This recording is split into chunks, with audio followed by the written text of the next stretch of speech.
بسم اللہ الرحمن الرحیم۔ پیارے بچوں، آج ہم آپ کو ایک ایسے نبی کی کہانی سنائیں گے جو 950 سال تک 950 ایئرز تک اپنی قوم کو تبلیغ کرتے رہے۔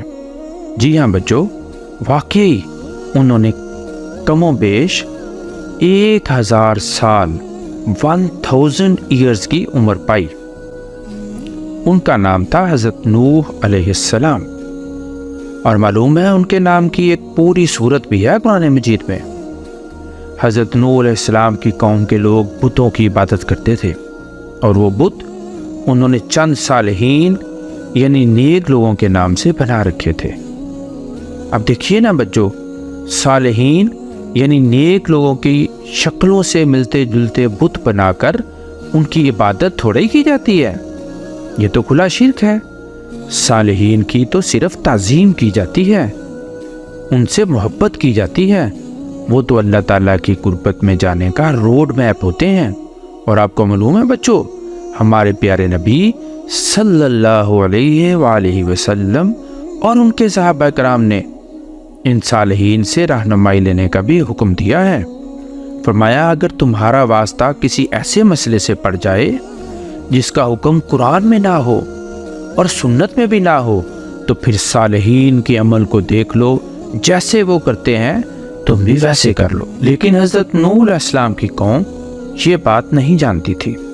جناب نوح علیہ السلام انہیں سمجھاتے رہے، دلیلیں دیتے رہے، اللہ کے عذاب سے ڈراتے رہے، لیکن وہ لوگ بت پرستی سے باز نہ آئے۔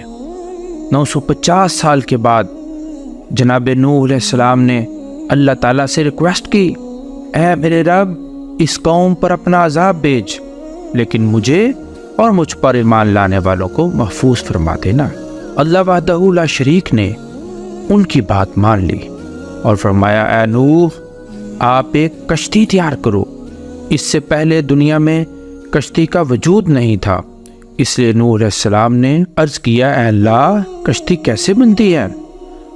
فرمایا اس کے لیے لکڑی لو، ووڈ۔ عرض کیا، مولا لکڑی کہاں سے لوں؟ پھر اللہ تعالیٰ نے درخت لگانا سکھایا۔ جی ہاں، اس سے پہلے اس دنیا میں ٹری کا وجود نہیں تھا بچوں۔ پھر وہ درخت بڑا ہوا تو اسے کاٹ کر بوٹ بنانی شروع کر دی۔ جب کافر لوگ ان کے پاس سے گزرتے تو ان کا مذاق اڑاتے، جوک کرتے، لیکن حضرت نوح علیہ السلام اور ان کے ساتھی کشتی بناتے رہے، اور کچھ سالوں کے بعد یہ بوٹ تیار ہو گئی، جس کی 3 سٹوریز تھی۔ اب اللہ وحدہ لا شریک نے حکم دیا کہ آپ اس میں سوار ہو جائیں اور اپنے ساتھ ایمان والوں اور کچھ دیگر جانداروں کو بھی سوار کر لیں۔ سب سے نچلی سٹوری یعنی گراؤنڈ فلور پر جنگل اینیملز، شیر، سانپ، چوہے وغیرہ کو سوار کیا۔ جب ان کو سوار کیا تو دوسرے کہنے لگے کہ لائن تو ہمیں کھا لے گا، تو اللہ تعالیٰ نے شیر کو فیور کر دیا، بخار کر دیا۔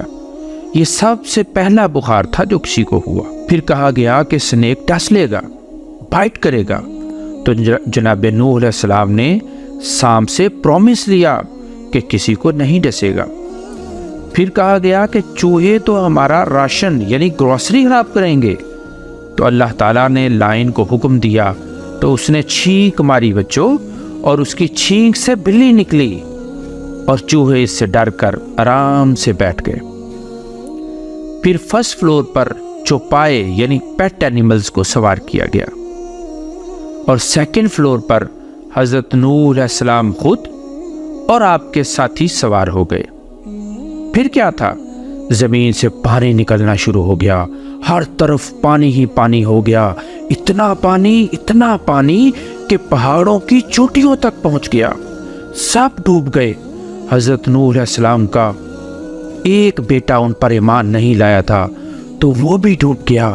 نوح علیہ السلام کی سفارش بھی اسے نہ بچا سکی، کیونکہ سفارش تو ایمان لانے والوں کے لیے قبول کی جاتی ہے نا۔ نوح علیہ السلام کی کشتی پانی پر تیرتی رہی، اور پھر 7 دن کعبہ شریف کے ارد گرد چکر لگاتی رہی، یعنی طواف کرتی رہی، اور پھر اللہ تعالیٰ کے حکم سے ایک پہاڑ جس کا نام جودی تھا وہاں ٹھہر گئی، اور حضرت نوح علیہ السلام، آپ کے ساتھی اور جانور خشک زمین پر اتر آئے۔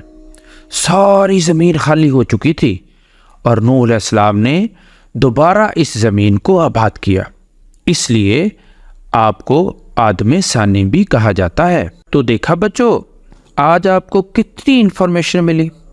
یہ ساری باتیں قرآن شریف میں اور حدیث شریف میں موجود ہیں، تو ہمیں ان کو پڑھنا چاہیے نا۔ ہاں جی، شاباش۔ اور اگر آپ ایسی اور بھی کہانیاں سننا چاہتے ہیں تو اس چینل کو سبسکرائب کر دیں، اور ہاں، بیل بٹن بھی یاد سے دبا دیں تاکہ آپ کو اگلی سٹوری جلدی سے مل جائے۔ اللہ حافظ۔